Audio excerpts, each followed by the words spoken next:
Okay, everyone, I have 7 o'clock Eastern, 6 o'clock Central.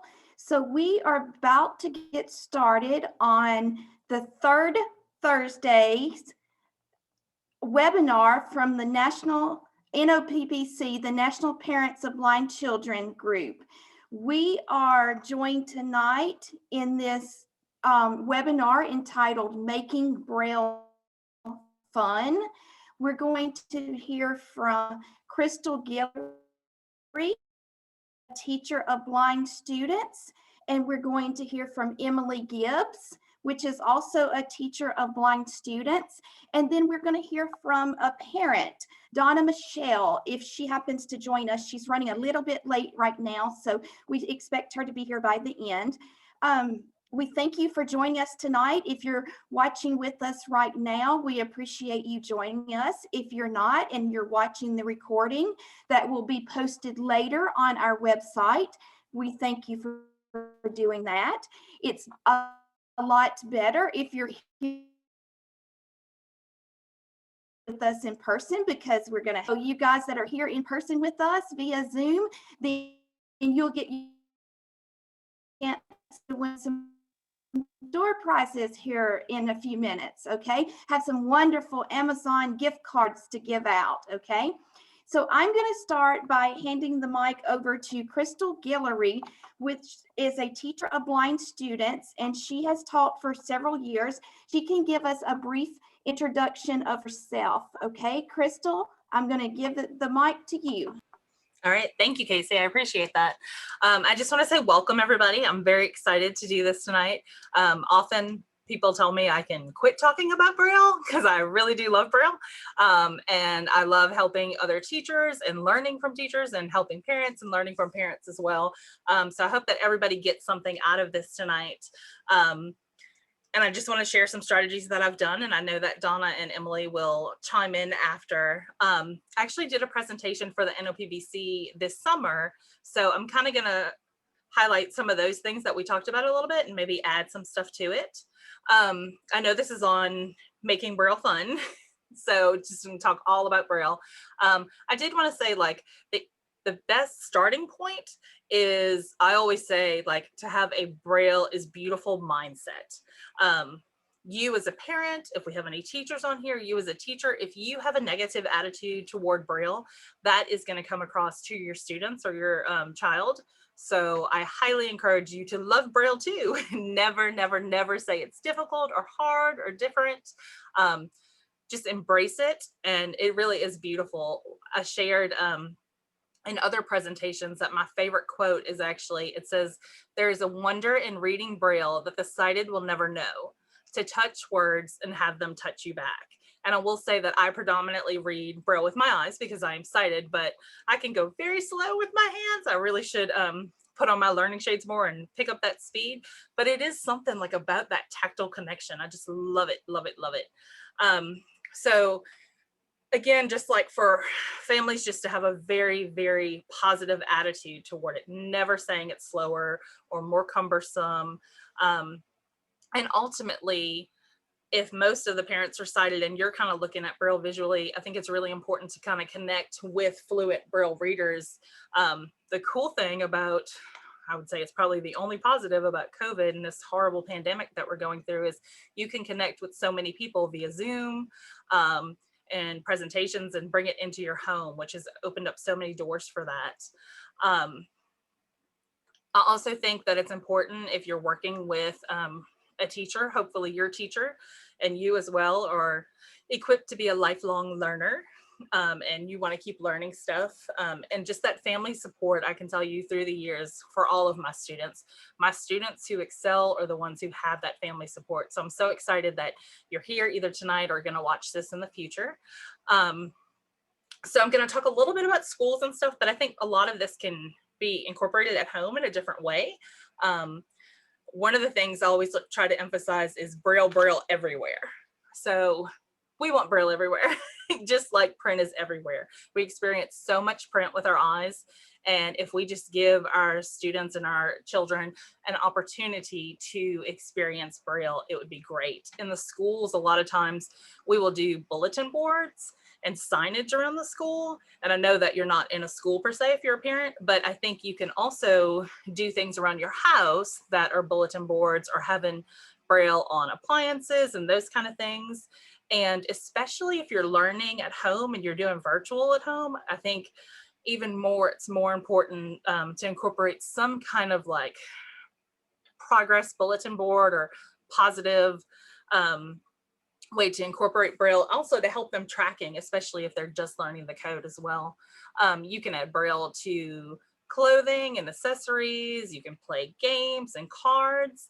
I do have like some pictures of some bulletin boards. I don't know if anybody's interested in actually seeing them, but I can tell you a few things about it. We've done themes like, it's really easy too, if you do a theme. And if your child is in school, you could actually put together some stuff for a teacher to do a bulletin board and bring it to them. I've had parents ask before, like, hey, can I buy a kit that I could just bring to my TVI and they can put it up in the school? So we've done stuff like Let It Snow and put all kinds of manipulatives and print and Braille and that kind of stuff. We've done Mardi Gras themes. Valentine's Day is coming up. That's a great one. And then just like fall, we've done like fall into a good book. And we always like do big, I want to call it big or jumbo Braille. So like for the fall one, we use like little play acorns to make, you know, FAL little cards for the message. But then we also have real Braille on there. And a lot of times we'll try to actually use heavy duty Velcro and put some real objects on there. And typically like a key for all the sighted kids around to kind of crack the code. And we've done like Braille is Beautiful, like around Halloween, or Batty About Braille. And we actually incorporated a cane with that. Like there was a little witch flying on a cane. It was her broomstick. Anyway, just trying to make Braille fun for the students there, but also for all their peers and stuff, so they weren't seen as different as well. So those are, I mean, we've done a bunch, but those are just a few examples. The other thing I wanted to say is not only bulletin boards around the school, but this is what I was touching on with like a progress board is what I've done for all of my little guys when they're first learning is we have some type of themed progress board that they actually get to manipulate and play with and track their own progress. Like I had a student one year that loved Doc McStuffins. So we actually set up a progress board called Doc McStuffins Braille Code Progress Board. And we had sandpaper making the trail, and there were little bears, and each bear had some kind of sickness. And the sickness correlated to parts of the Braille code that she was learning. So bears with a sickness might have like a case of short form shiver bumps or something. And each thing was a part of the code. And as she cracked that part of the code, she got to go doctor up that bear. And we had a little doctor's bag with, you know, a little play stethoscope and all these things. And she would play with them and doctor them up because she had cracked that part of the code. And then when she had fixed them all up, she got to actually use a real Band-Aid, open it up and put a Band-Aid on that bear. And that was her indicator, like, oh, as she's going along the path, I've done this one, I've done that one. And we just came up with little cute names for each part of it. But there's so much buy-in there, you know, that they really, really, really love it. We've had other things where it's like spell it, catch it, and setting up boards, just ways for them to track and motivate. So those are just some general things. I wanted to talk about some things for little guys. One of the things that all of my students have always loved, and I'm going to show it, we call it a Braille Monster, or it can be a Braille creature, or it can be a Braille friend, whatever you want it to be. This is blue and it's like velvety, and it's got two tactile giggly eyes, and then its hair is made out of a boa, and its mouth has a big square you can see here. And we play so many games when we're first learning Braille, especially with the little ones, on note cards, and like they read their note card in their Braille, and if they get it right, they get to feed their monster. And I cannot tell you how excited they are to feed their monsters. And you could do that with actual parts of the Braille. You could do it with shapes. You can do it with almost anything. And you know, when you're first doing it, you kind of play it up real good, like, oh, that poor monster is so, so hungry, you know. So that's one thing that a lot of young students like, and it's kind of cool actually if you make it together with them and they kind of get to pick how to decorate it and do that kind of thing. That was made out of a cereal box, but we've made them out of Kleenex boxes, all kinds of things. We do a lot of play with different types of Braille manipulatives, and I have stuff all around me, so I'm just going to kind of grab some stuff.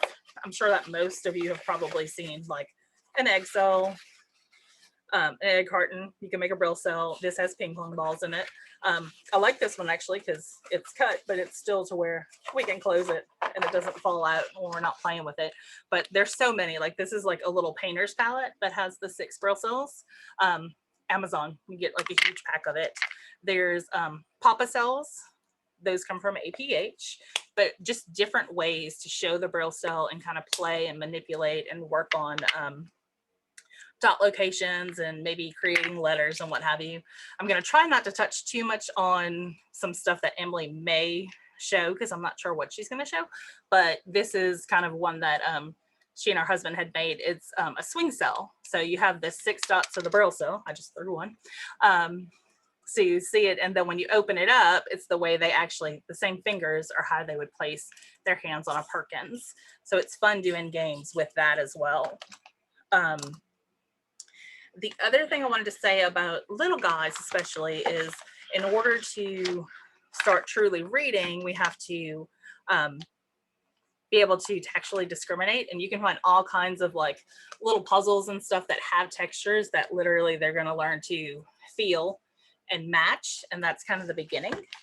And again, a lot of times they don't even realize like they're actually learning, but again, we're building those skills to get them started.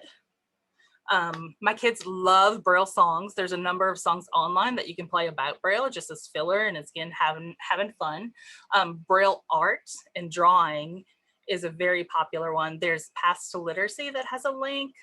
There's also a book called Drawing with Your Perkins, but I think that's kind of been discontinued some, but sometimes you can still find it on Amazon or different places. And we love, love, love games. Any kind of way we can incorporate Braille into games is fabulous. I have a few things I'll show you. This is literally just a deck of cards. Obviously you could play Go Fish, memory, all kinds of things. Memory actually is one of my favorite ones for my little ones. It actually has the little, it'll say bear and it has a little tactile bear. Monza is another favorite one, and Emily may touch on that. The dice have tactile Braille on them as well as the board.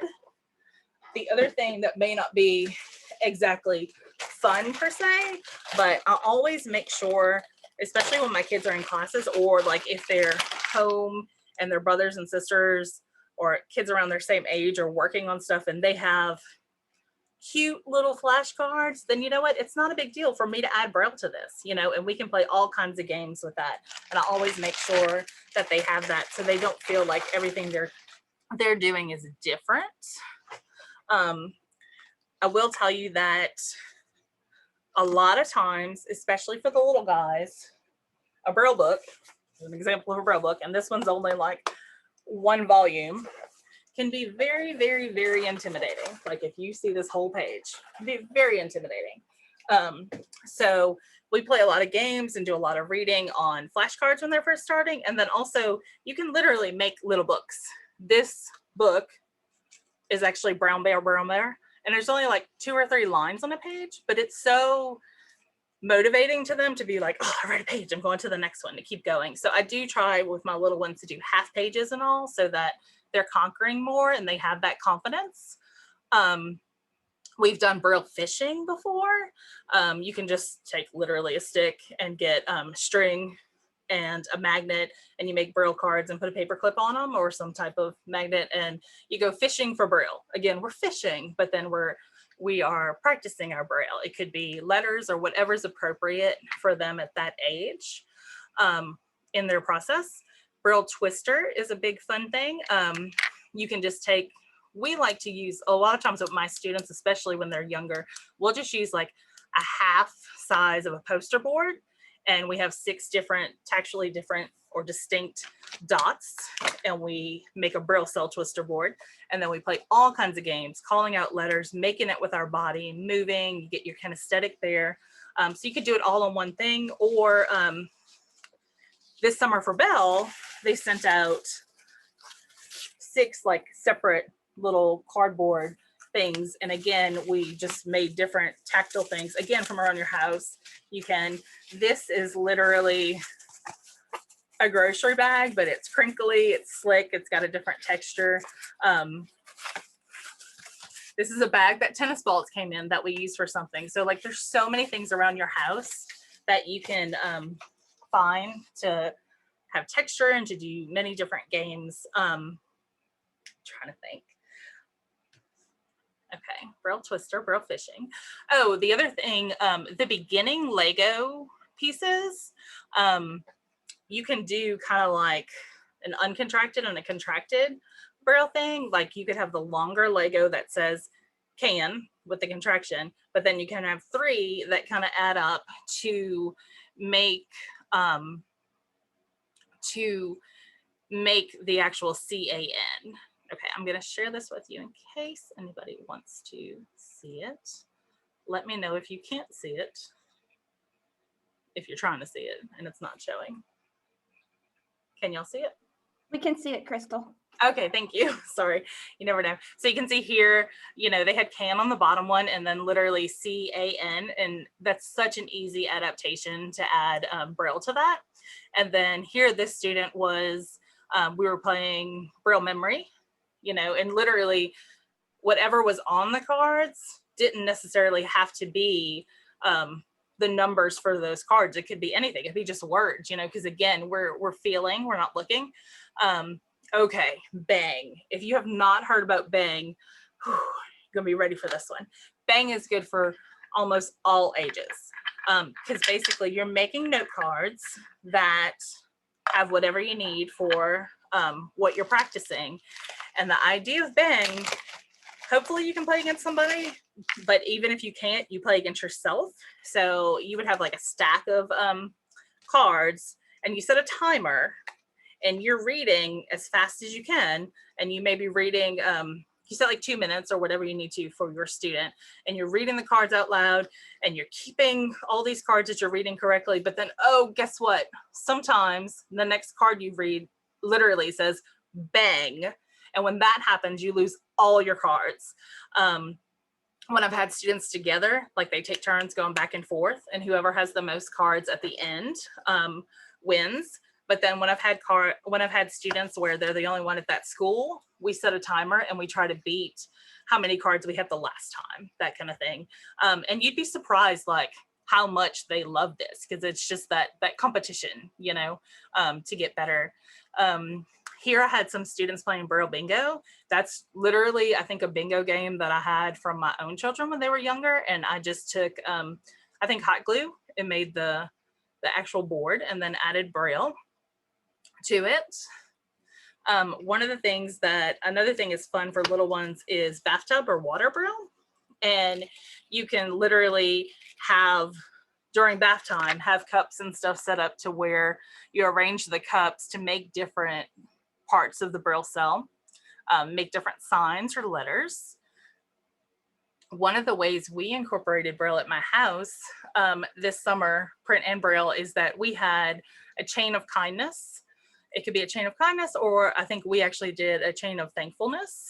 And each day, everybody in my family had a strip and they would write, or Braille. We did both on everything, and we made a chain and decorated the house. That was a COVID activity that definitely was very good, because it, you know, it helped us say what we were thankful for and share, and incorporated print and Braille and decorated the house.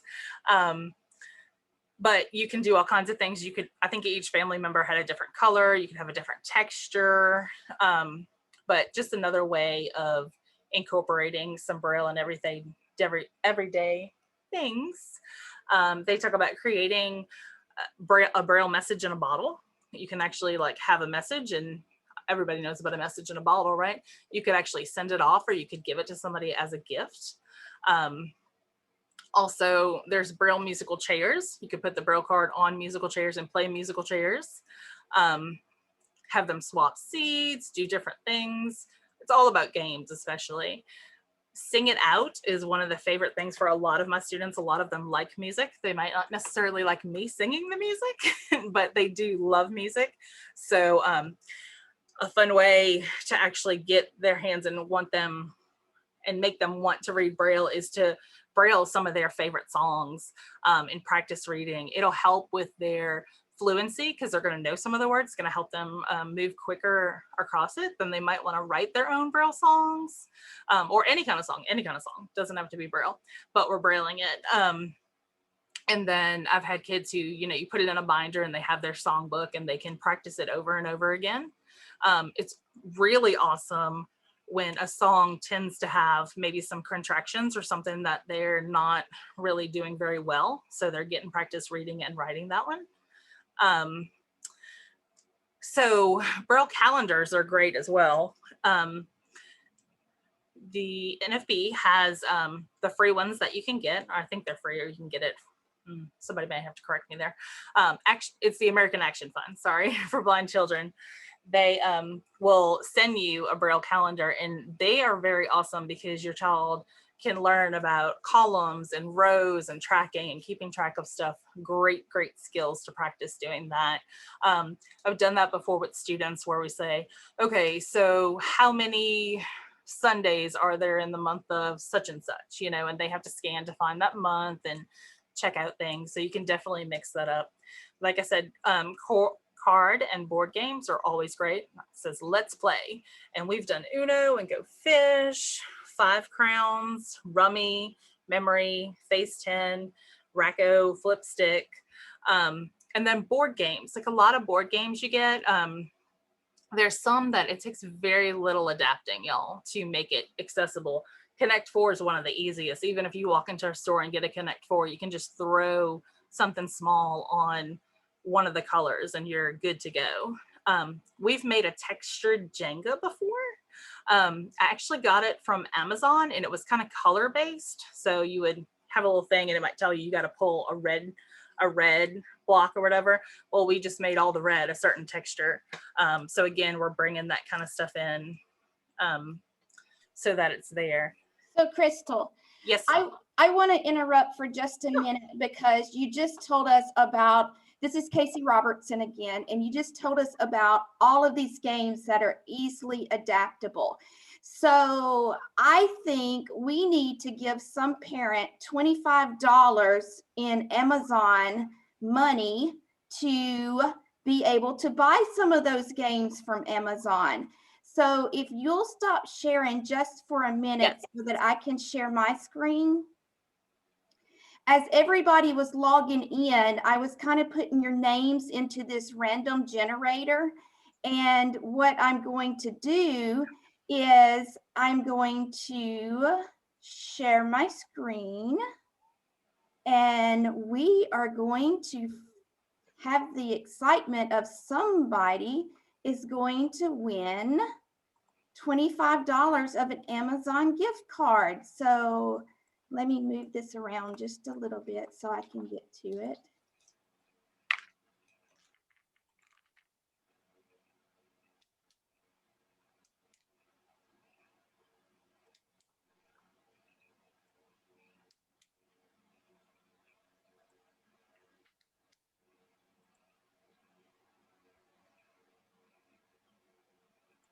I love this incorporating technology. Yes, I'm doing my best. You guys just bear with me for just a minute. Okay, here we go.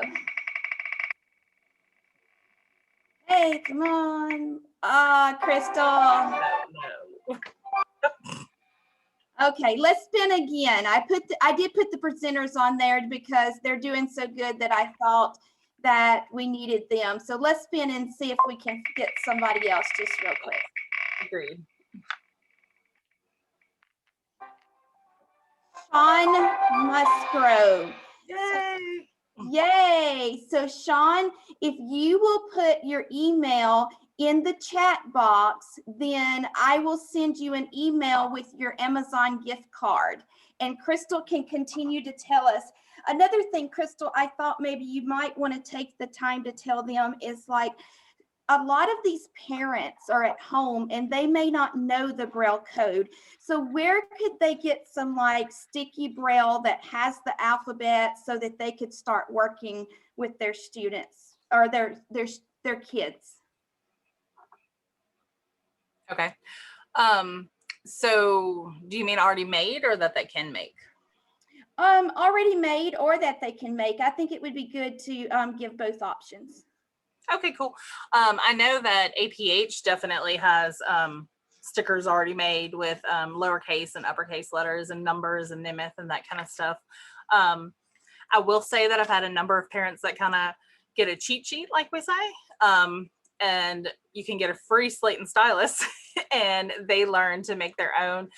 I've heard a number of parents, like if they don't want to buy the expensive embossables or Brailleables, which are like full sheets of sticky Braille, that they've literally used contact paper before.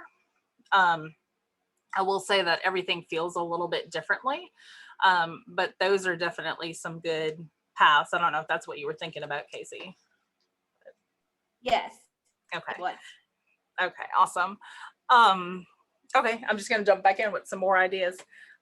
So we talked about some things to build up tactile discrimination and get them feeling. Another thing that is really good to get their hands moving is actually to do tactile mazes. If you can see this, but this is actually on plastic and it came from Creative Adaptations, which that may still be around. And if so, Casey might be able to put a link in there. So this is like a professionally made one, but I'm showing you this for a reason. Like you don't have to have all this stuff.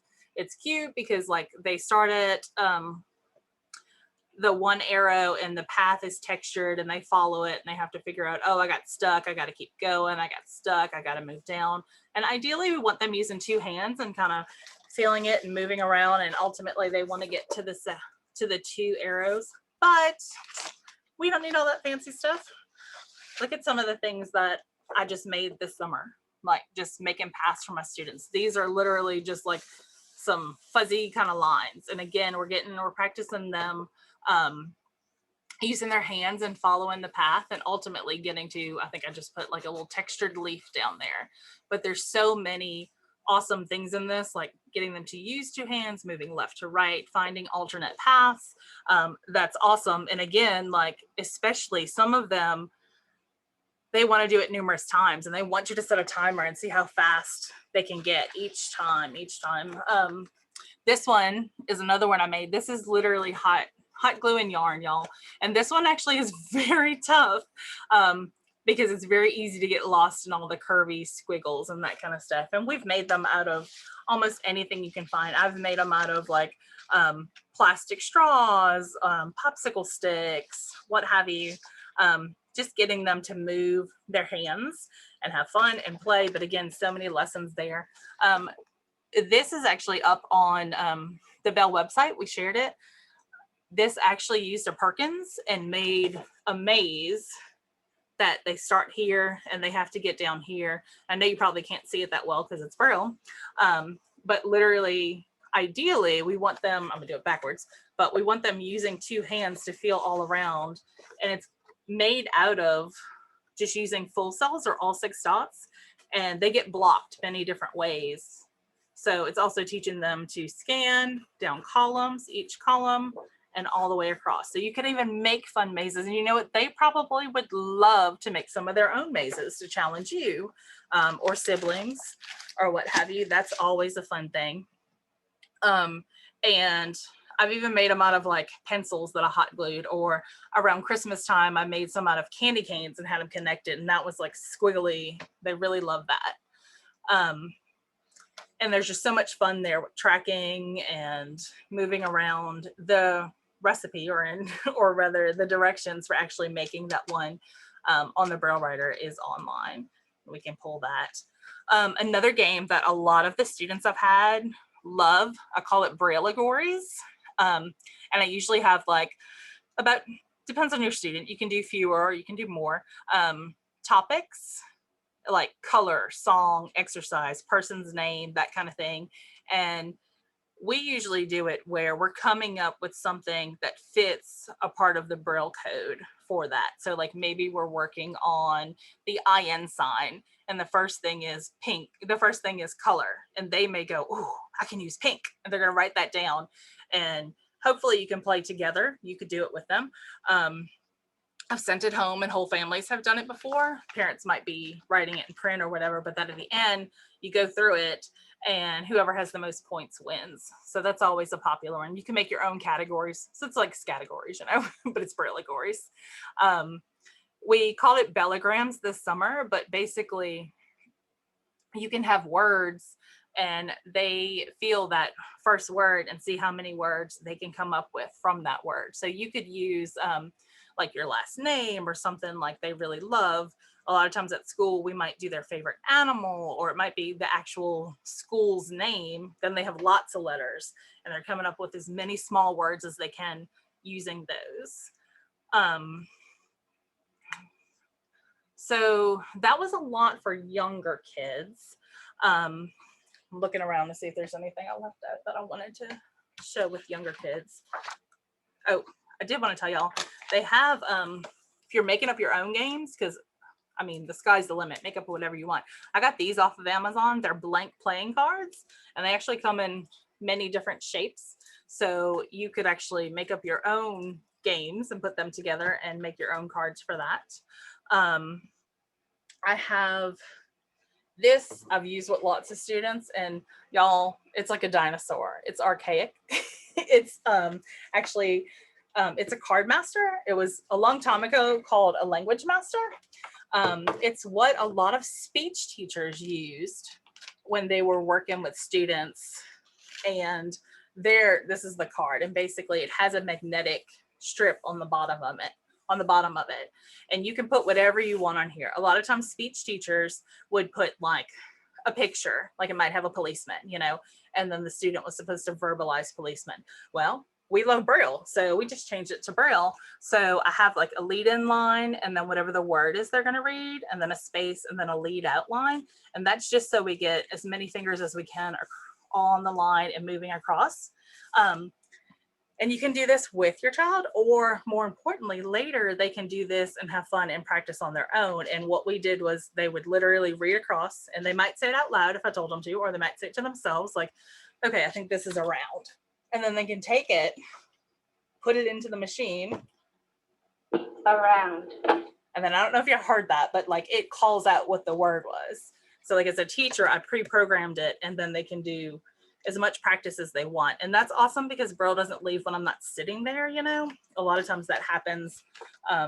It's just over once you leave. So that's kind of cool. I have found some on eBay, again, because they are older. I don't think, actually I contacted the company. I don't think they're making the blank cards anymore, but I have had some teachers and friends that have literally started to use like Velcro and put new things on top of it. But again, sometimes with our students, like we may say, okay, you got 15 minutes, get through as many as you can, you know, and then the next time they want to beat their score and do it. And we've done it with everything from words to even math facts and those kind of things. That's just something interesting a lot of them like, and they like that, you know, they can be independent with that. For drawing, well, I was going to say for writing, one of the things that a lot of kids love and they don't realize is that you can actually draw with your Perkins Braille writer. You can do it on your slate and stylus too, but they just like don't always correlate that. And some kids really, really are they love art, you know, so they like the aspect of drawing and creating. I put some ink on here so y'all could see it in case you couldn't see the Braille, but this is one that I did with my little Bell class this summer, and I had very early readers. So we started with like just a tiny box that we wrote, and to make that we did an AND sign, and then we did a Y, and that closed it. And then I had one of the kids say what they wanted, and they said, well, can we do a triangle? Wait, surely we can't make a triangle out of Braille. And I was like, oh, we can make a triangle out of Braille. So then like literally I would tell them like space 6 times, then let's write an ST sign. And that's a good time if they don't know what an ST sign is. You introduce it, tell them what it is, draw it, give them the directions, tell them to go to a new line, and they've made their shape. And then later we did, as a challenge, we did an even bigger shape. These are very simple and basic because these kiddos, most of these kiddos didn't even know Braille yet, but they could follow the directions and get to practice on their Braille writer and make pictures. And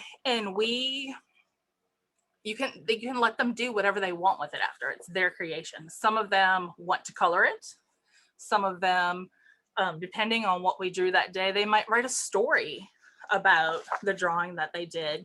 But again, just making Braille fun and realizing that you can draw with Braille and make pictures. One of the things a lot of my kids love, especially the boys, they like cars and vehicles and those kind of things. And we will do what I call Braille Races, especially when we're first learning different letters in our alphabet. So we'll load our Perkins and we get a paper in there, and we're going to do Braille Races to like write as many, let's say A's, as many A's as we can and get across that line super fast. And we're practicing correct finger movements to do our A. And I always joke with them like, oh man, you were going so fast. That table was shaking and what have you, especially at that early age, because we want them to build up that hand strength.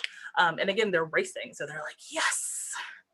I think, I have another little guy thing I wanted to show you. Okay, so this is a box, obviously.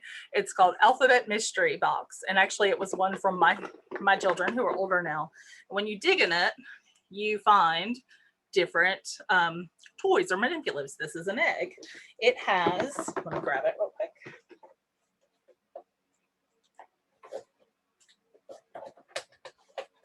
Sorry guys. Like this is how much this thing has been loved. It's actually in pieces now. So I need to tape it back together to get the whole board, but I just lay it to where it works. But literally it had print on it, and I just kind of like Casey was saying, I got a UB cheat sheet and what have you. Well, I know Braille, but I could.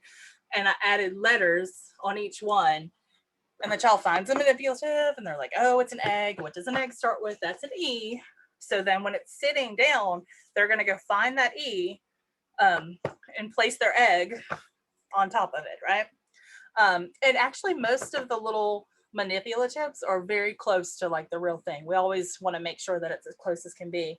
The cool thing, even incorporating more, is that as they find something, we can also use our tracking and use our singing and make them actually track our line and find it. And, if they're little, they can sing their ABCs as they're going across to find it. And then the really cool thing is once they put stuff down, they have to learn to have a very light touch and just skim over it and keep going. So again, there's so many things that like you're incorporating while you're playing with them, and they're loving it. And you as a parent or a teacher are thinking, oh, we're learning tracking, we're learning our letters, we're learning a light touch, all these things. Okay, I think that's a lot of the little ones. May add some stuff later. I did want to tell you, okay, so I think sometimes it's harder for our older students, especially if they're learning Braille later, to kind of get them interested because, they don't want to look different, or everyone around them may have that attitude that, Braille's different, it's hard and what have you. Some of the strategies that I've used with older students is, I think it's really good, and you'll know this for your child too, is know what their interests are and see how you can motivate them using that. So like I've had students before that love jokes. So as we were learning Braille, we would read jokes, tell jokes, those kind of things. I've had students, let's say, that really loved horses. So we would conveniently often have a story about a horse or different things like that. For our little guys, I will say sometimes we have a little reading pal. They might have a favorite stuffed animal or something they want near them when they're reading, or they can read to. We've had, with my older students, like middle school and high school, we've done things like poetry jams and reading and writing music lyrics. I can't even talk. I'm sorry, y'all. I will say one of the things that we find sometimes with dual learners is that people think that you have to take all the print away from them or all the pictures away from them. But like if a student really loves pictures, then still let them look at pictures, let them add Braille to things. There's nothing wrong with letting them look at a picture and drawing with their Perkins, like we said. Let's see, thinking this, I don't know if I showed this or not. This is, it's called out of sight science experiments. I know I've had some kids that really love, really love science experiments. And if you're home, there's so many things that you can do if your child loves that. And they are reading, you know, what they have to do do the experiment, you do it, and then you might put together a lesson where you're, you know, reporting what happened, that kind of thing. And you don't need that book. Like you can literally just find some stuff online and make science experiments. Recipes are also a good one, and cooking, because again, you can incorporate stuff into the kitchen, but then, you know, maybe they're reading their recipe or their list of ingredients. We like to do a lot of popcorn reading. Just so I'm reading with them, you know. They read some, I read some, we stop at different times. I could popcorn you like at any time. But again, that's also making them kind of stay fluent and keeping up. I think it would be really awesome if you could connect, and I'm sure as part of NOPBC, you could definitely connect with other parents and students so that your child could have a pen pal or someone to write to and talk to, and they could be practicing their Braille by writing to each other. I think there's power in blind mentors. Right now in the district I teach in, we're very blessed to have an older student who a lot of times is a mentor for younger students. But like we said, in this day and age with technology, you definitely could connect electronically, virtually, I guess you could say. But them just realizing that they're not the only blind child and they're not the only one who reads Braille and has cane. Let's see, I was thinking if there's anything else. I think that's a lot of it. I may think of other stuff, but that's a lot of what we do is, especially with the older kids. Oh, the other thing I wanted to say is just like we track the younger kids or whatever with a progress board, I love to have my older kids set their own goals. So, you know, realistically, what do you want to use Braille for? How fast do you want to learn Braille? And we have to keep them motivated, you know, but really finding out what they like and what they're interested in. And I always encourage families, even when you're first starting, like if you can find something at home to put Braille on to make it functional, that would be great. Like I had one student, this is gonna date me. I had one student that had tons of CDs when CDs were a thing, right? And that was the first thing we could get that he would have some value for Braille for him, because he could still see, you know, some, but he couldn't always make out which CD was which CD. So that was a big deal for him. He brought everything in and we labeled it and set up a system, and it became functional. It became something he could do. So I think for our older students, especially, we need to find ways that they have value and things that are important to them at home, especially. I think I'm good, Casey. Welcome to answer questions later, but I know that Emily and Donna are going to have wonderful things to share as well. Okay, great, Krystal. That was all, I mean, so many great ideas to use with kids and simple things, so many things around the house that we can use. So I think before we move to Emily, we need to give some other teacher or parent some money to spend on all of these great ideas that you've given them. So I'm going to share my screen again. And I've been putting things in the chat box for you. As Krystal would give them, I would put the link in there to where you could find them at. So let's see who we have winning this time. Sarah, wonderful. Okay, so Sarah, I already have your email. So you will win $25 gift certificate to Amazon to help purchase things for your daughter and your future students, because she is a teacher in training. I happen to know Sarah. So wonderful. So next we have Emily, and Emily Gibbs is in Texas. And she and her husband produce a lot of games, adaptable games for blind students. And she has been a wonderful teacher of the blind for many years now. So Emily, are you ready to talk to us? Yes, I'm here. I can't start my video because you've stopped it. Mommy, can we please play Oscar's beanbag? I'm on a meeting, so go jump on Oscar's beanbag, but be quiet. Sorry about that. All right. Well, I was going to try to start my video and show you some things, but oh, there we go. Hi. All right. You might see my kids in the background, just FYI. So yeah, my husband and I, we form 64-ounce games is what we call it. And we make Braille board game accessibility kits. And so the Monza that Krystal showed earlier was one of our kits. And we also make Braille teaching tools.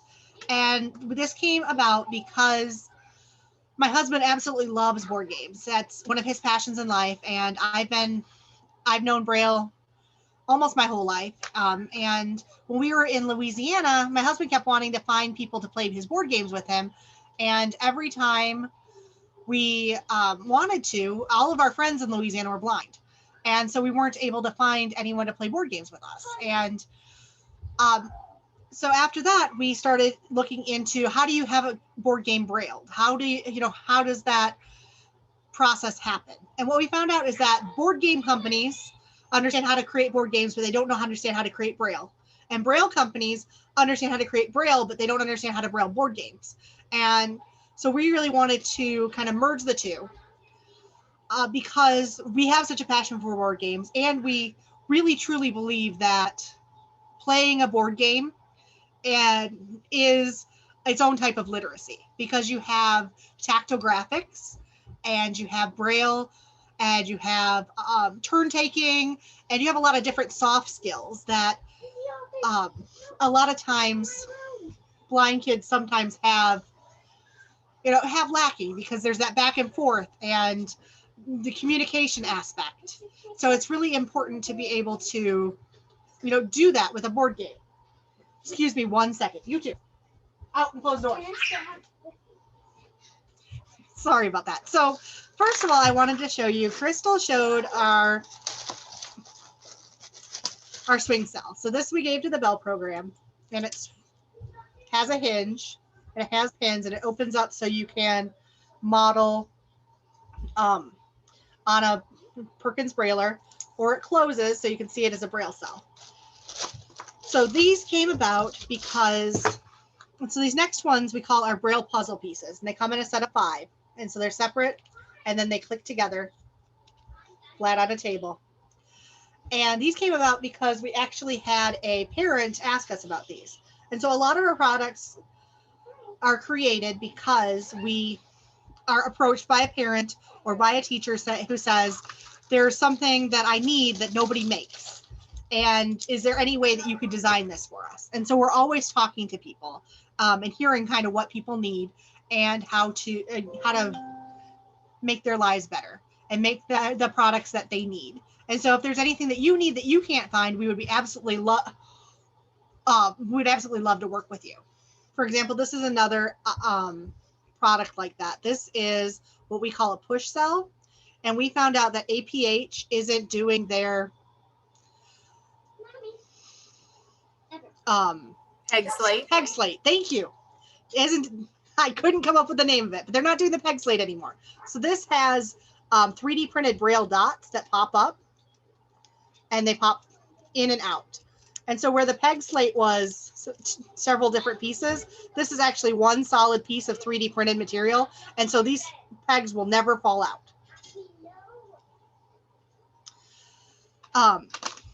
And so when we hear about things like that, we always try to accommodate.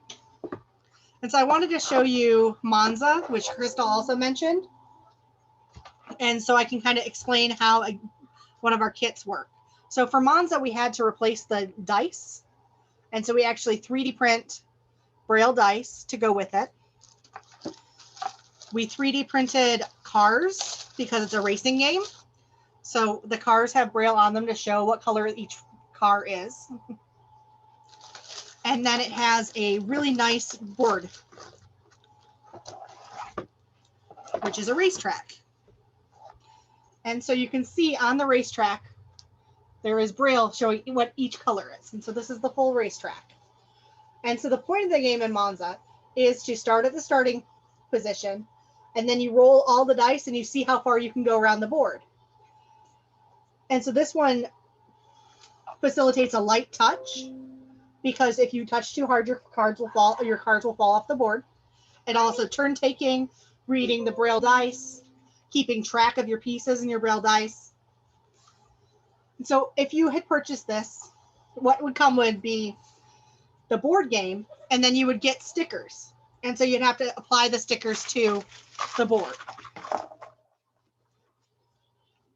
One of our newest kits that we're currently developing is called Castle Panic Junior, or My First Castle Panic.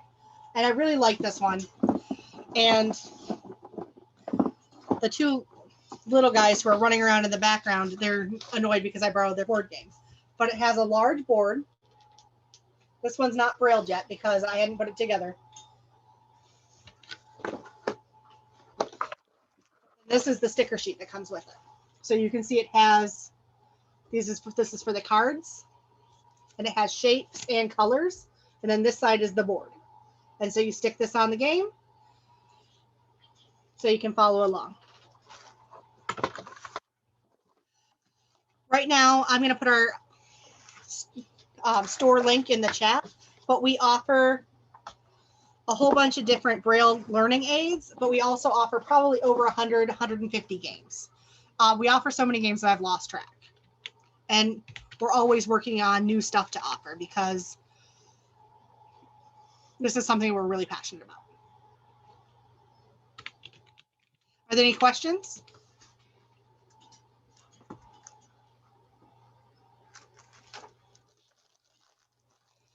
Emily, let's see if we have any questions. Do any of the parents have any questions for the games that Emily went over? If you do, you can raise your hand with Alt-Y and we can unmute you. We'll send you a request that says to unmute, and then you can ask your question. We could also take questions for Krystal right now too. We could do either one.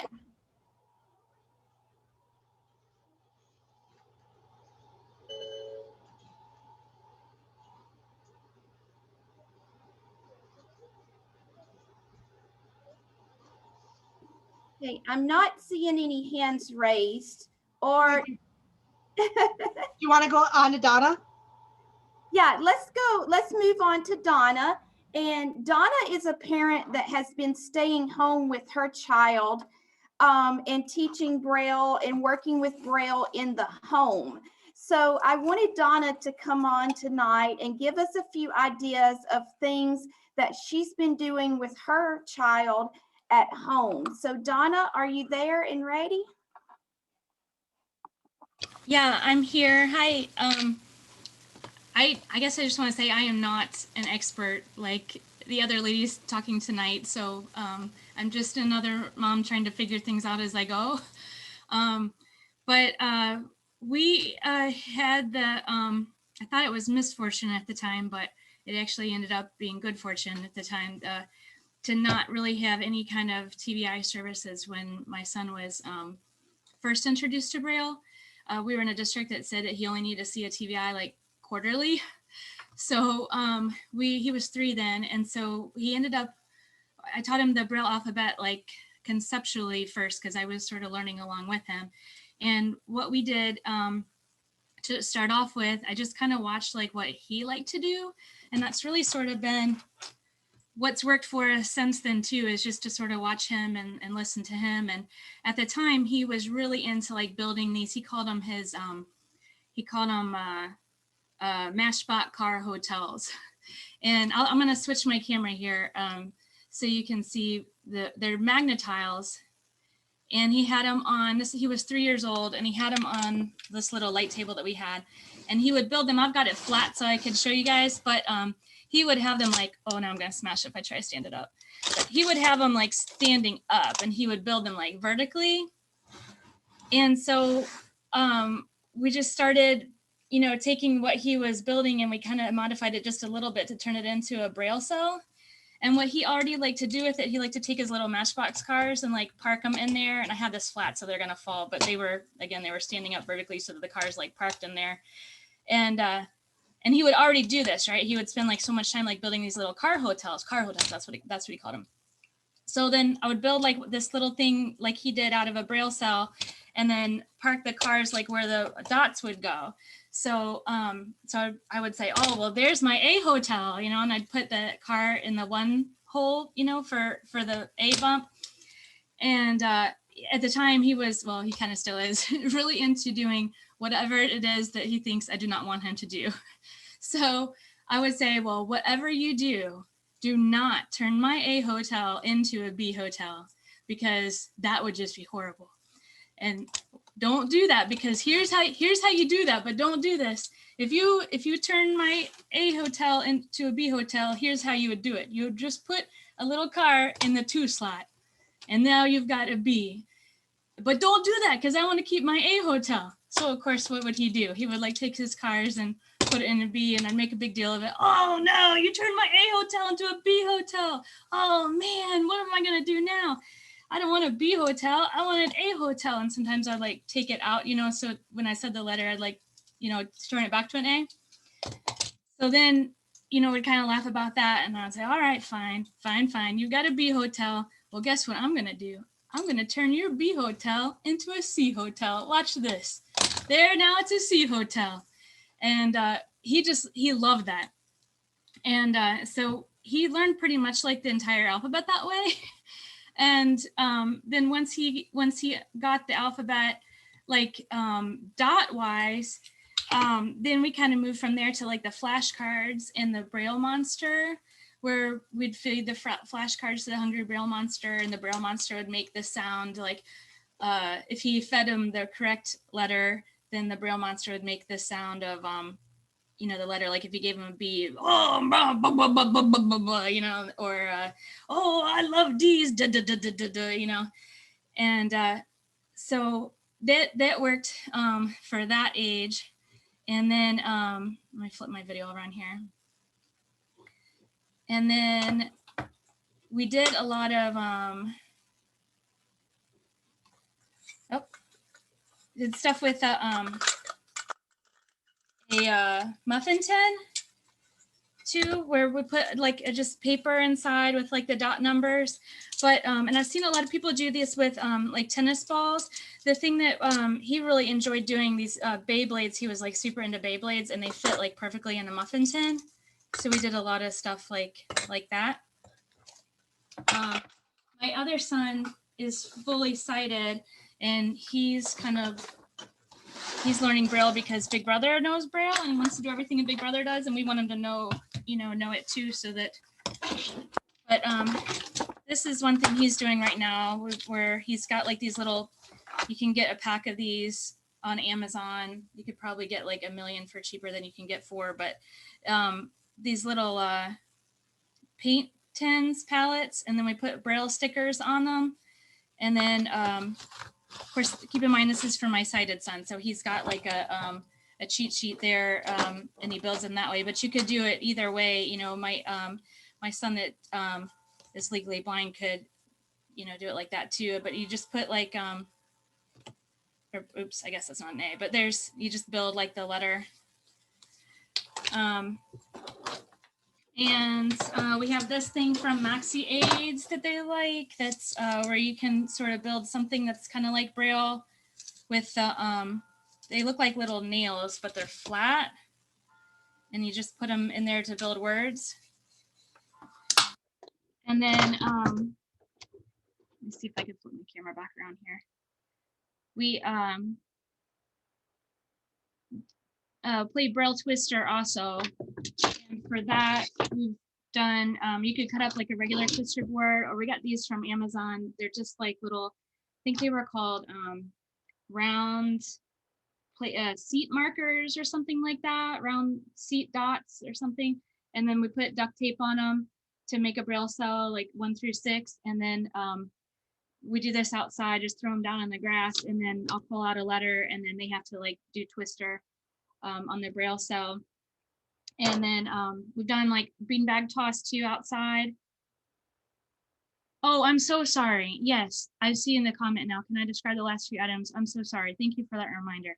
So this item is, it's like a rubber, big rubber circle, and it's got texture on the back that kind of makes it a little rough so it stays down if you put it on carpet, or we've just been putting it on the grass. And we got these off of Amazon. It's just like a big rubber circle. I think it's called like a place marker or seat marker. And then we put duct tape on them for the numbers of the what hole it is in the cell.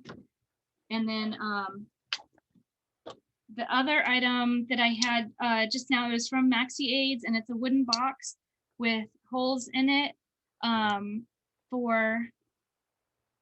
It's got holes in it, drilled in it, and then little nails that fit in the holes. But this one has multiple cells in it so that you could not just build one letter, but build like a whole word, or it has 3 rows, so you could really kind of build sentences if they're short. And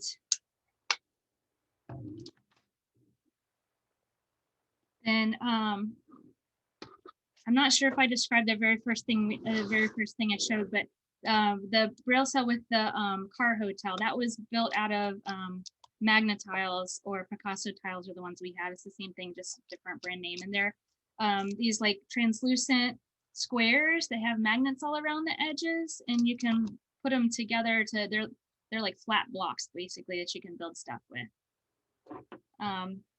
And so that's some of the stuff that we've done when they're little.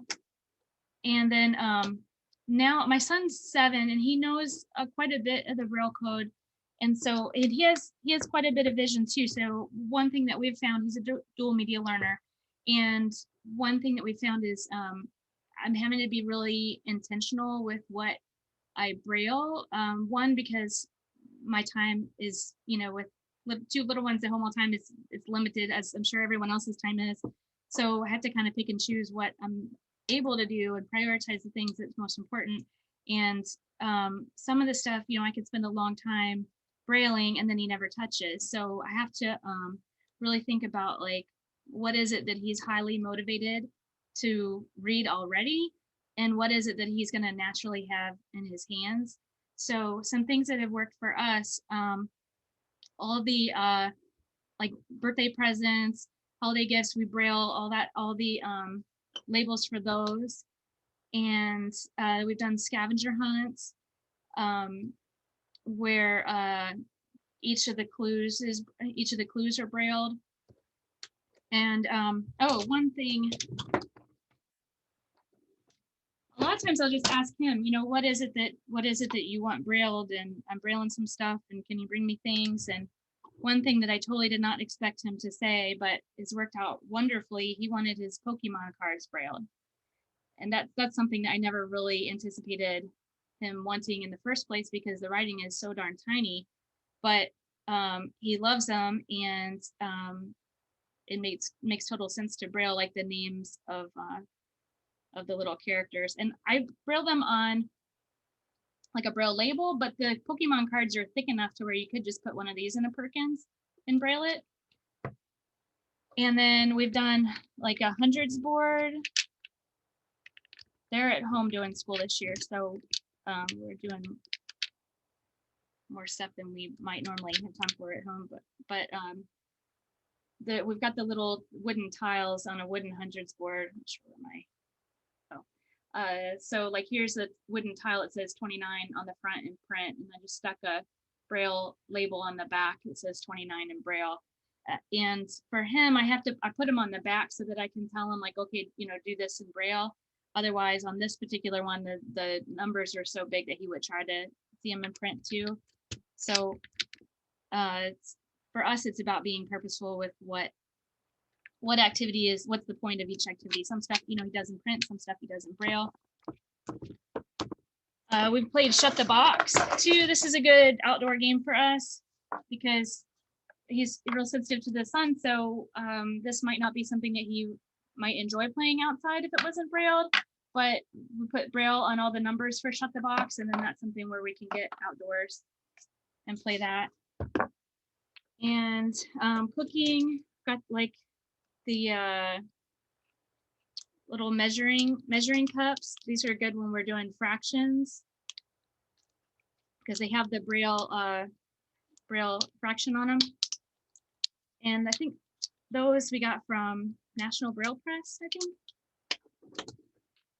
But really where he's at right now, the biggest thing that he's interested in is just, reading books, reading poems.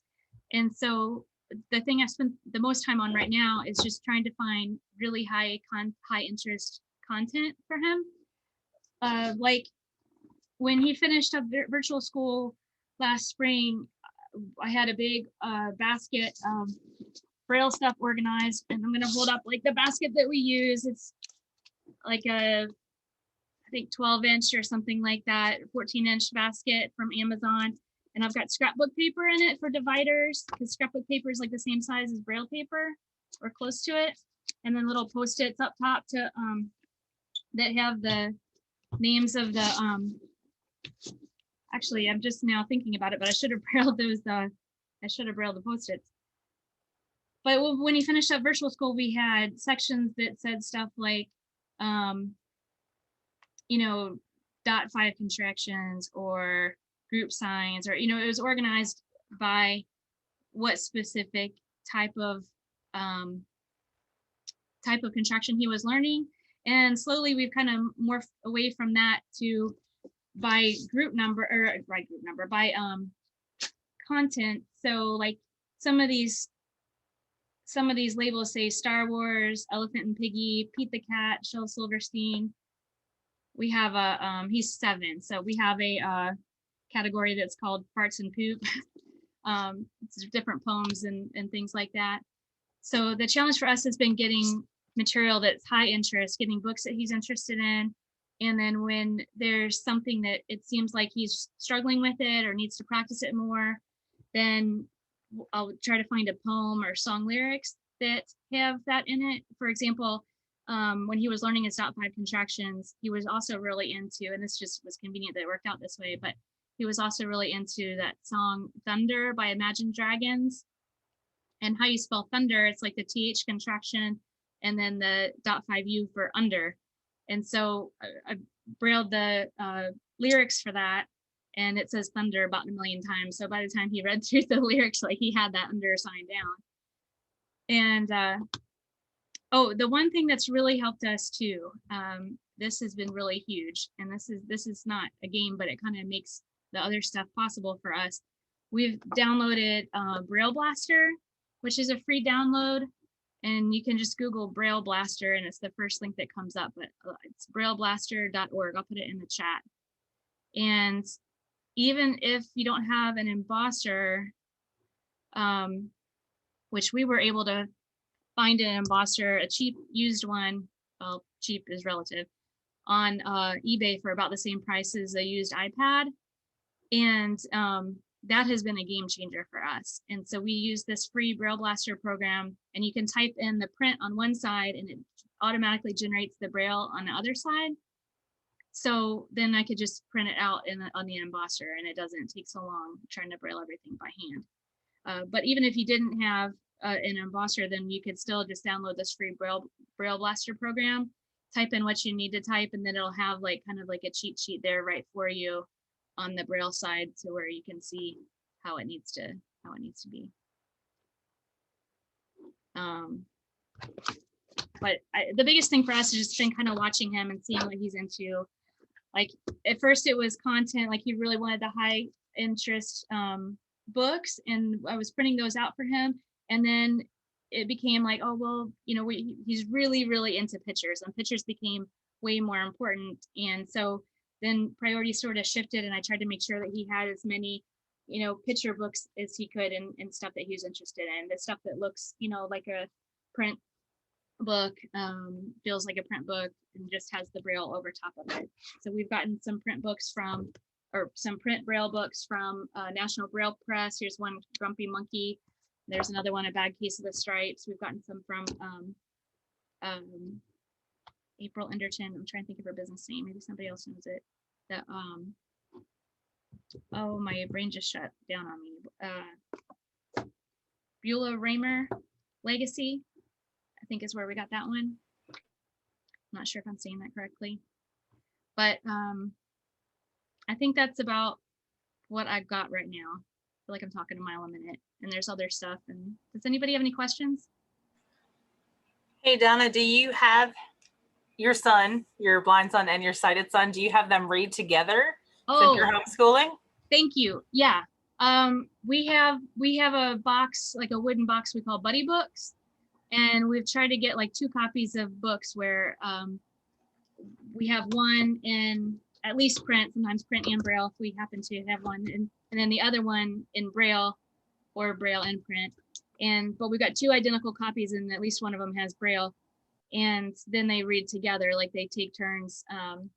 You know, one kid will read a page and the other kid will read a page, and that's worked out really well.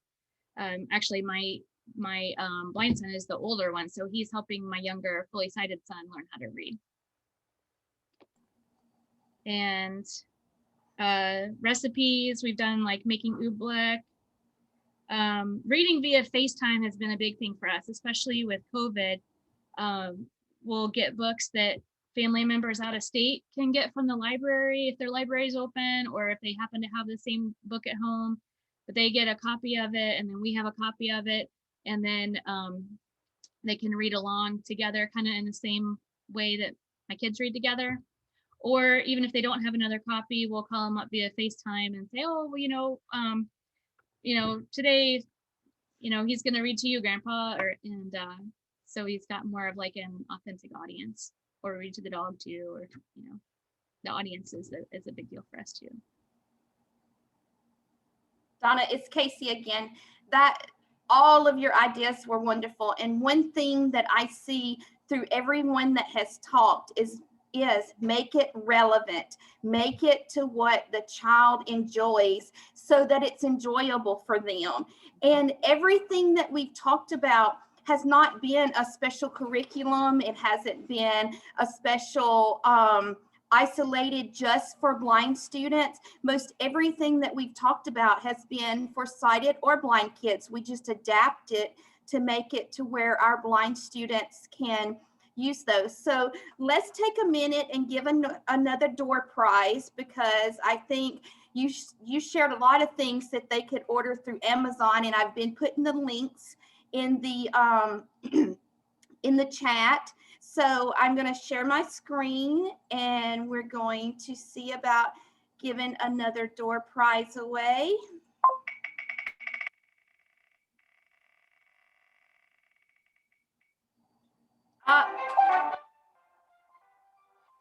We've got to spin it again. It landed on a blank spot.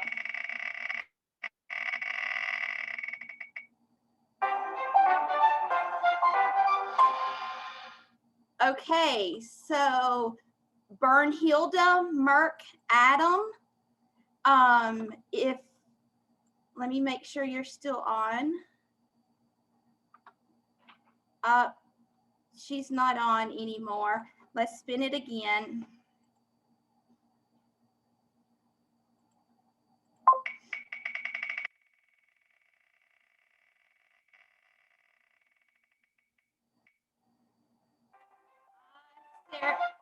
Sarah kissed him one last time, so let's do it again.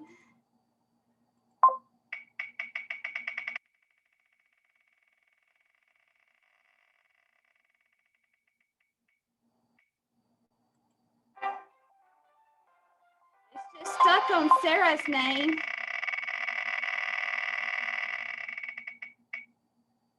Okay. All right, we have Brandy's iPhone. So Brandy, Let me make sure I'm not sharing anymore. Okay, so Brandy, if you will put your email address in the chat box, I'll be able to send your gift card to you, and it'll be $25 to an Amazon gift card. So Donna, did you have any more that you wanted to share, or do you want to open it up for questions? Oh, you're muted. Sorry. I had just one thing I forgot to say that that's worked pretty well for us. I'll sometimes write like a poem, or even if it's not a poem, like even if it doesn't rhyme or anything, just write some sentences and make it relevant to them, like stuff that they do, stuff that might, like for example, when he was learning the contractions for today and tomorrow and tonight, I wrote a poem, or I'm not even sure if it was a poem. I think it might have just been sentences, but it was all about like what he's going to do today and stuff that he procrastinated on, like, oh, I'm going to do it today. Oh no, this came up. I'm going to do it tomorrow. I don't know. This came up. I'm going to do it tonight. But it was all like relevant to him. And it didn't matter that I wasn't like the greatest poet in the world, or that, you know, it wasn't this beautiful work of art. What mattered was it was details from his life that he recognized. And so anything that's relevant to him, stuff that he's going to recognize, that's what has really worked, and stuff that he's already interested in outside of Braille. But yeah, questions. Anybody have any questions?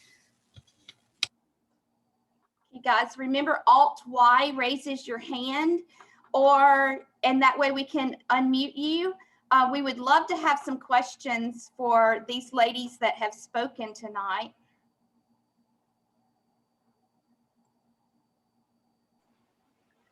Casey, while we're waiting for that, I do want to add one or two things, if that's okay. Well, absolutely. Okay. I was thinking as everyone was speaking, and I was thinking back to when I first started my career, and I was teaching middle and high school English at the state school. And a lot of my kids, some were, you know, had been Braille most of their lives, and then some were still or just starting to learn, but kind of not loving it. And we did little things, again, like it has nothing to do with specifically being blind and reading Braille. Is like they loved when they would come to class and all of a sudden I'd go, we're going to read Braille outside today. And we'd go find a picnic table and we'd read outside. It was just that change and adding that kind of cool element. And then a lot of times what I like to do with some of my students now is I will actually give them homework or challenges that like are things they would never think of. Like, okay, so I want you to go out and read Braille on a slide and have your parents send me a picture of it and different things like that. So I think just keeping it fun and creative and incorporating, again, Braille is so cool. It can be done anywhere in any kind of way. And then the other thing I thought of when Donna was speaking, that sometimes we don't always realize, is when we're labeling stuff, we want to label stuff the way a Braille reader's hands would encounter them. So a lot of times you might have something where the Braille label is going to be upside down because they would be reaching inside to feel it, if that makes sense. So, you know, sighted, we would want it to be just straight across and standing straight up. But actually, if their hands are going to go inside of something, and I think of like folders or different things like that, sometimes like drawers, like for utensils and that kind of thing, the Braille actually needs to be upside down so that it's upright for them, if that makes sense. Those are just two things I thought of.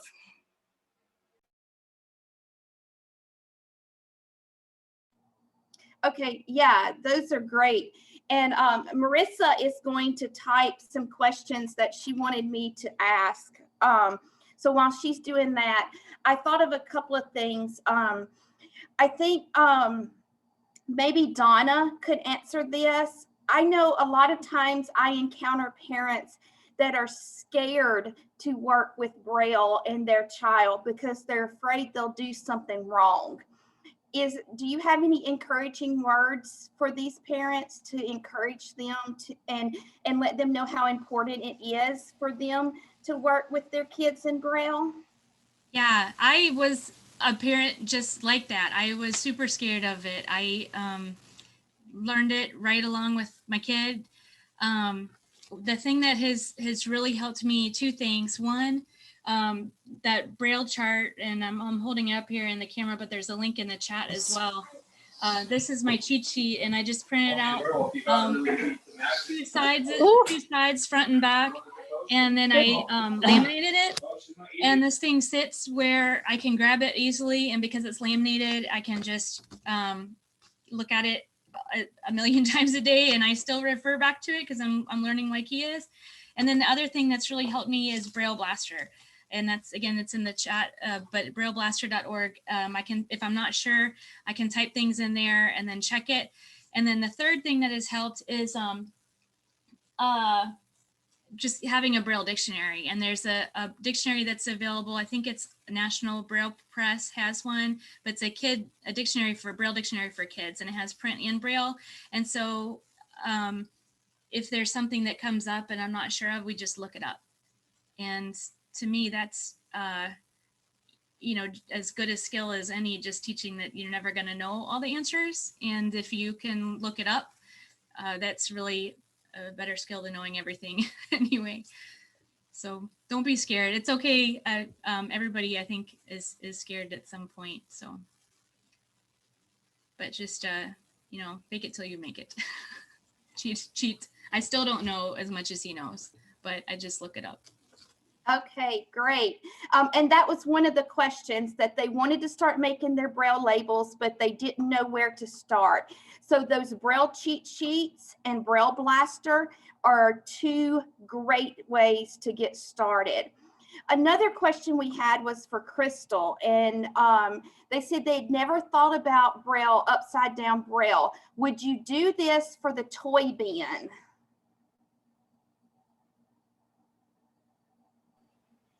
Hey, sorry. Actually, I saw that, so I grabbed a toy bin that I have here, actually.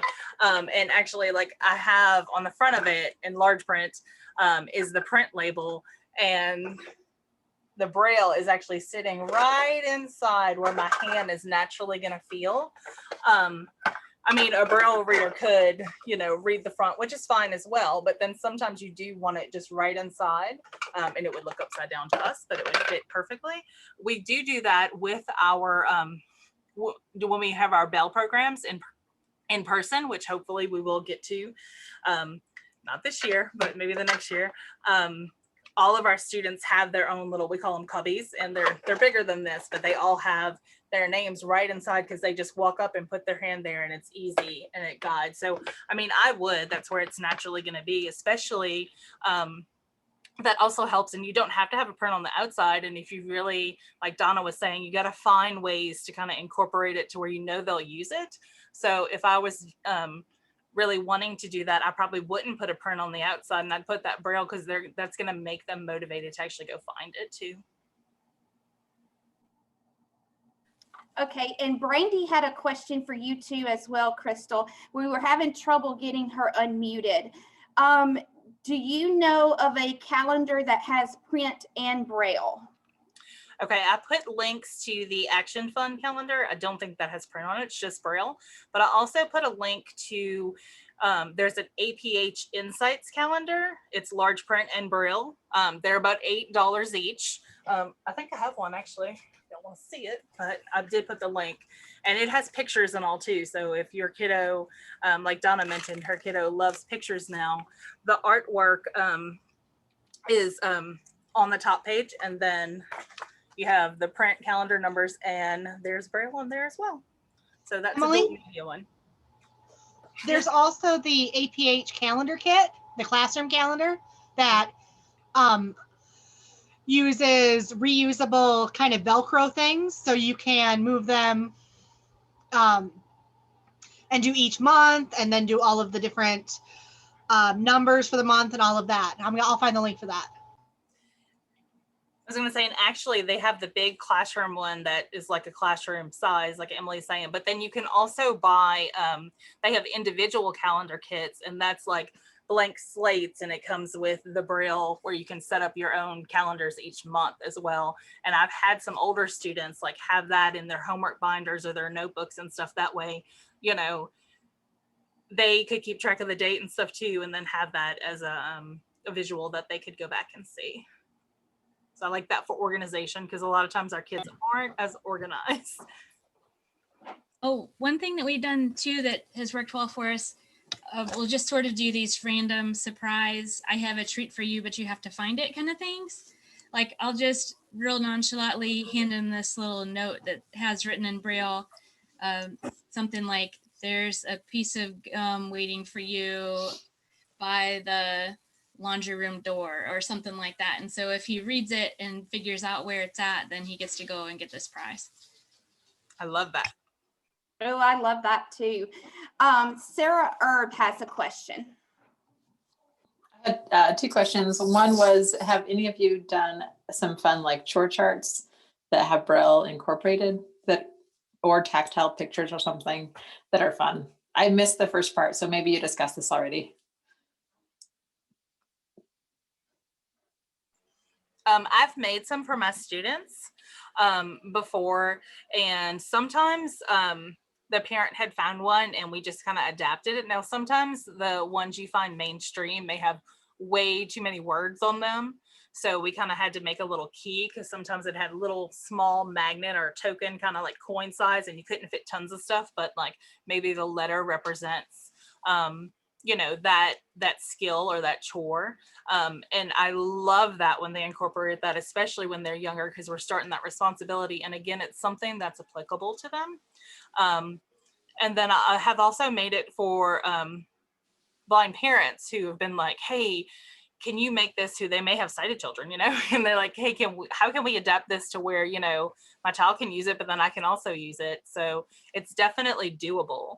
And like I said, all the ones that we've made before were typically things we found that we could fit the Braille on, but I think you also could make one, certainly.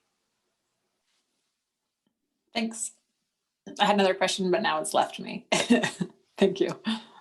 I've seen a chore chart idea too, where and we've not tried this one, but it looks really good, where you've got like those big fat popsicle sticks and then Braille labels on them, and each of the popsicle sticks has the name of a chore, and then the kid would just have it like in its own little jar or wherever they're gonna use it most, and then whatever chores they have that day are on the popsicle sticks, and then they take them out of one jar as they do them and put them in another jar.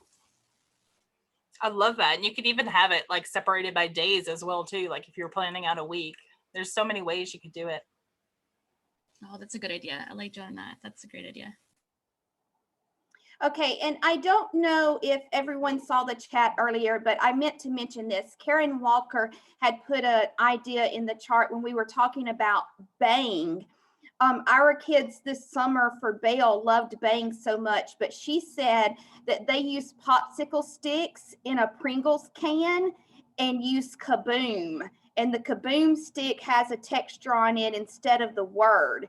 And you play it just like Bang, but it's Kaboom. So I just wanted to make sure everybody saw that, because that was another adaptation to Bang, because the kids just seem to love that. Krystal, Brandy had a question for you as well. And it says, my daughter was born with severe bilateral hearing loss and lost her vision at 5 months old.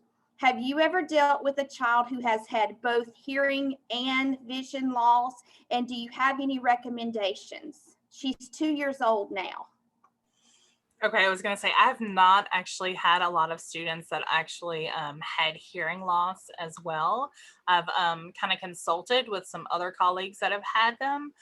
But actually, I think Casey has, and maybe Emily may even answer this better than I can, per se, because I think they may have had some students in the past that have had both vision and hearing. Casey, you want to take it or you want me to talk about it? I can take it. I had a student that was totally deaf and totally blind. So we started working with her as soon as her health was able, which was about 2 to 3 years old, which was a little bit later than what I would want to start working with a child. But that was just because her health, that's the way it was. And we did a lot of texture things. I did a lot of things that I did with my typically blind students, but I would use sign language as well. So we would touch an object and I would sign in her hand what that object was, I worked really, really closely with a speech therapist and an interpreter for the deaf. We worked very close with each other because I did not know all the signs, but she would teach me the signs. I would tell her what I needed the child to understand about what we were doing, and she would show me the sign for it. I also downloaded a sign language app on my iPhone. So if the intervener was not there, then I would be able to look up the word that I needed and I would sign that to her. And to give you encouragement, she was learning Braille just like our other students were. She was learning to communicate. So the sooner that you get those type services in place, you need an intervener and you need a teacher of the blind to start working with her like ASAP. So those are some of the things, all the texture things that vibrate, things that move, all of those things we used with the student. And Emily, do you want to add to that? I would. The only thing I would want to add is calendar systems are really important because they really give deafblind students kind of a way to frame their day. So you might want to start like with a real simple calendar system, like an if-then box. So first this is happening and then that. You can also work on routines. And so things are predictable. So they know that every time the teacher of visual impairments comes or the teacher of hearing impairments comes, they do this kind of routines first to introduce themselves. And so those can be really helpful as well. Yes, we used a calendar system every day. We even used a calendar system. Her parents used it when we were not there. Everything was set up on a calendar system from the time she woke up till the time she went to bed. She knew what was happening and what was coming next. I was going to, Krystal, there was a message in the chat box, and I thought this one had Krystal written all over it, because the question is, can a student that can only use one hand read and write Braille? Absolutely. Okay. Absolutely. They actually, there are one-handed manual Braille writers, and they work a little bit differently if the child really can only use one hand to write. And I will tell you, I have had a number of students with septo-optic dysplasia, and sometimes that comes with some motor difficulties. And as parents and as teachers, like ideally we want them to get two hands up there and use as many fingers as possible, because that's going to make us super fast and faster the more we practice, but it's totally doable. I've had a number of students that while they may not read as fast as their sighted peers at times because they can only use one hand or sometimes even one finger, they just like, you couldn't just do auditory because they're not getting spelling, they're not getting grammar. And some of them, like, that's just not the way they learn. They literally have to see it or feel it under their fingers. But we have had lots of success.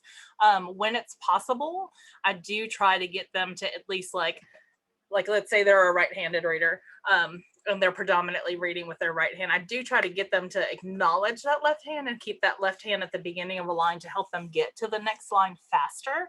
But I have yet to see, I mean, all Braille readers literally take on their own style of reading, you know, whether it be one-handed, two-handed, all the way across, all the way back in and down, or a Z method where they're coming down. But I really have had great success. I would encourage that a lot of students that may be a one-handed reader, sometimes they really do benefit from Braille displays because it is easier to track and know where you are and to move line by line. But yes, do not be discouraged if your child can only really use one hand. They can still be literate, and we need them to be.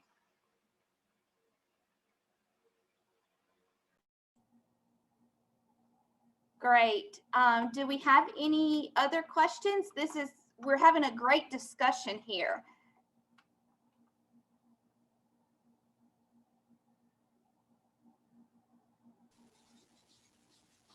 I just did something I remember we did for geometry, where you would read like the Braille word and then build the and I guess this one I guess works more since he has some sight, but it could work either way, sight or no sight. But read the name of the shape in Braille and then build it with glow sticks. And then I guess I just wanted to say to the mom who just got out of the hospital that, you know, I know our kids have, you know, different diagnosis, but we found out when my son was about 2 months old that he was legally blind, and we didn't really understand what that meant at all.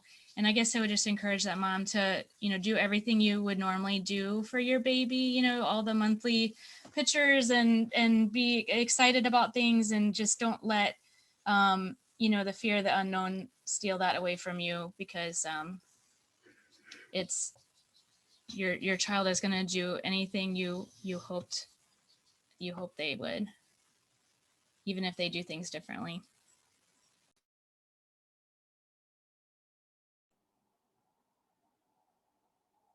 Great advice. Great advice. Do we have any other questions? Any comments? Anything that?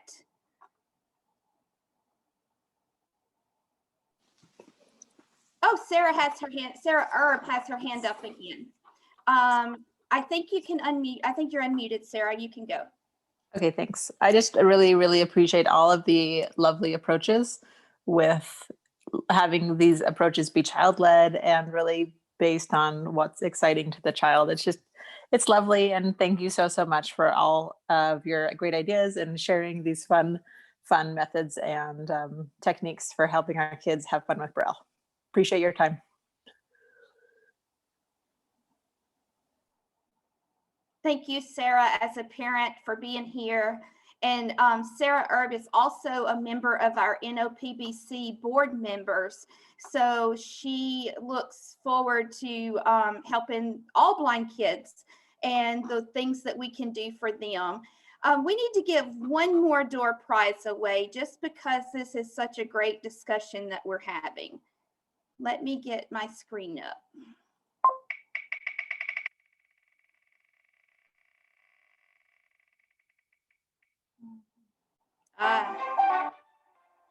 It landed on Sarah again. Sarah Kisson has won a lot tonight. Oh, Kathy Glass. Kathy Glass, if you will put your email in the chat box so that I can send you a gift card to Amazon. And guys, all these gift cards will come, those of you that have won tonight, they will come from my personal email address, which is kcwest94@hotmail.com, just so that you don't think it's a scam or anything. That's the email that they will come from. I was going to give just one moment to see if our national board president, Carlton Walker, had anything that she would like to say. And she may not be able in a place that she can.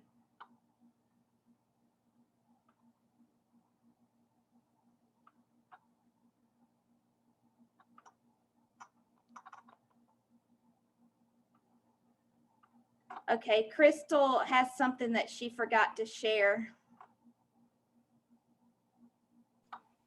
Hey, I put a link, sorry, real quick. Told you I had stuff all around me. I was trying to remember it. You can actually, this is especially if the parents want to do it. It's called Spectrums, and you can buy it. I think it was under $100. This is actually has little finger things that actually would code to make actual music and drumming.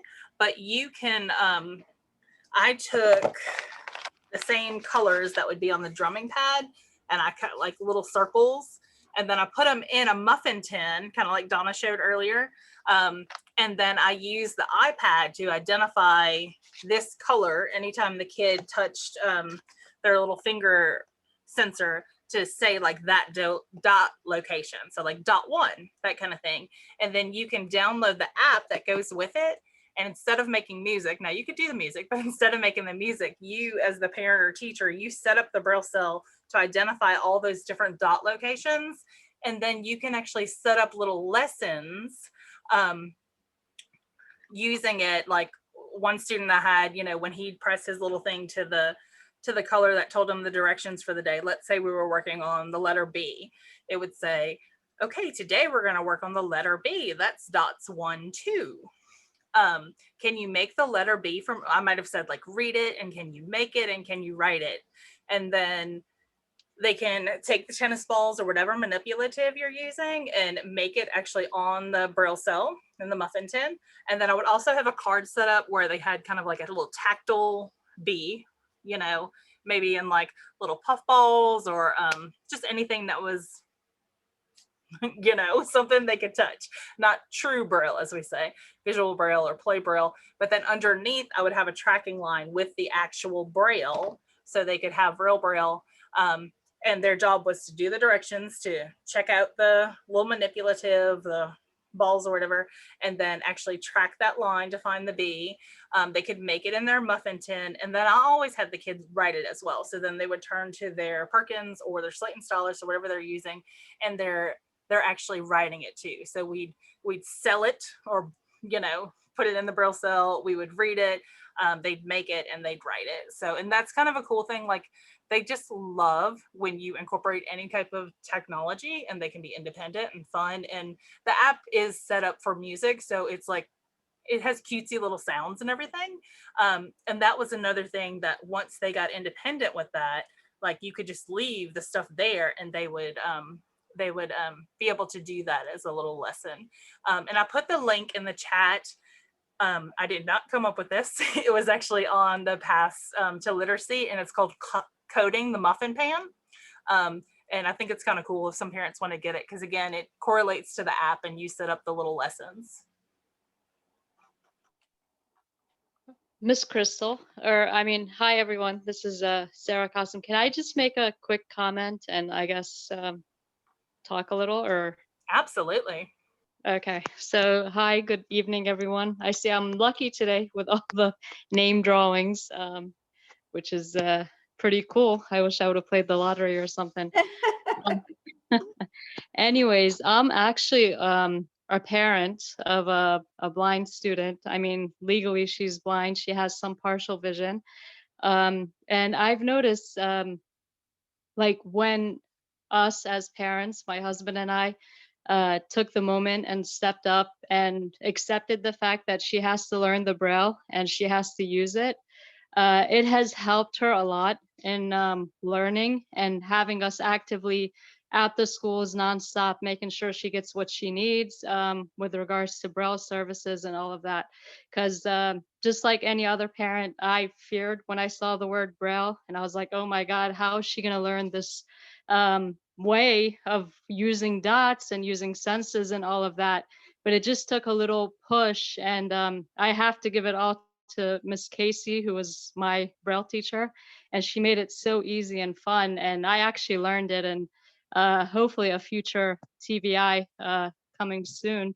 But just getting all of these ideas in different ways where the parents are interacting with the children themselves, that will create, I guess, motivation to the child and have them to learn and want to learn. And I found the biggest challenge was accessibility of getting the Braille. So once like I made the membership with the National Braille Press, and then even through the National Federation, I think they send us a book a month or whatever. So we're like filled with a bunch of Braille stuff and items. And then I just had Nargis, my daughter, like meet so many people and learn. So now she's at the point where she's just interested in everything or anything that is Braille. And she's seen like she just within 1 year, she's actually 8 right now, but last year she was reading at a pre-K level in 2nd grade. but within 1 year of working and motivation, all of that, we got her up at a high 3rd grade level right now. So it's just, I think, a little effort from the parents and speaking out and making yourself seen at the schools and making sure like that child needs what they need, because schools, just like parents, when they hear the word Braille or blindness or anything, they'll try to do everything that they can to make them use whatever vision they have. And I think like us as parents, our words really need to be heard. And as I always remember Miss Janet Bernhardt, who always used to tell me, the Federation is a small village. And once you know someone, you're going to meet like the whole family and we're all going to help each other. So I always remember that and would like to share that. Me as a parent, 2 years ago, I would have been lost, but now I can, I'll be more than willing to step up and help anyone who is in need or wants ideas or whatever it is. And thank you so much for this session. It was very beneficial. Thank you, Sarah. And any parents that are on here that, you know, you don't have access or you want to learn Braille and you don't know how, you can always reach out to me and we will connect you with someone, or either I will, through webinars or Zoom, we can work out a way for you to learn Braille, because it's so vital for you to be able to communicate with your child, because that's going to be their learning reading medium. So let's see, oh yes, Krystal reminded me of, there's also the book Just Enough to Know Better for Parents. Just Enough to Know Better for Parents is a book to get parents started learning Braille, and it helps them know just enough that they can help their child when they're learning Braille. And she put that link in the chat box for anyone that wants to copy that link. We are so thankful. If there's not any other questions, we will start to wrap up right now. And we want to thank our presenters, Krystal Guillory and Emily Gibbs and Donna Michelle, for all their wonderful and great advice and information that they shared with us tonight. I've seen several people post in the chat about how beneficial this was. We just want to thank you guys for joining us tonight on behalf of the NOPBC. We appreciate you. I would like to remind you that we do this every 3rd Thursday. Every 3rd Thursday, we have a webinar, and next month's webinar will be on blindness with additional disabilities. So Brandy, that would be a great one for you to join as well, because of your daughter's hearing impairment as well as the blindness. So that, because February is Disabilities Month, so we're going to do blindness and multiple disabilities. This webinar will be posted on the NOPBC website. It will not be there right away. It has to kind of download and get all fixed up to go on the website, but it will be on our website for you to watch it, or for you to share it with other colleagues or other parents that you know that might want to do this. And you know, you might think next week, oh, there was a game that they mentioned that I want to go back and see. So, you know, you can go back and watch it. So thank you, ladies, for joining us tonight, and thank you for our participants that joined us. We appreciate you, and we will look forward to you next month on the 3rd Thursday. Thank you, and good night, everyone.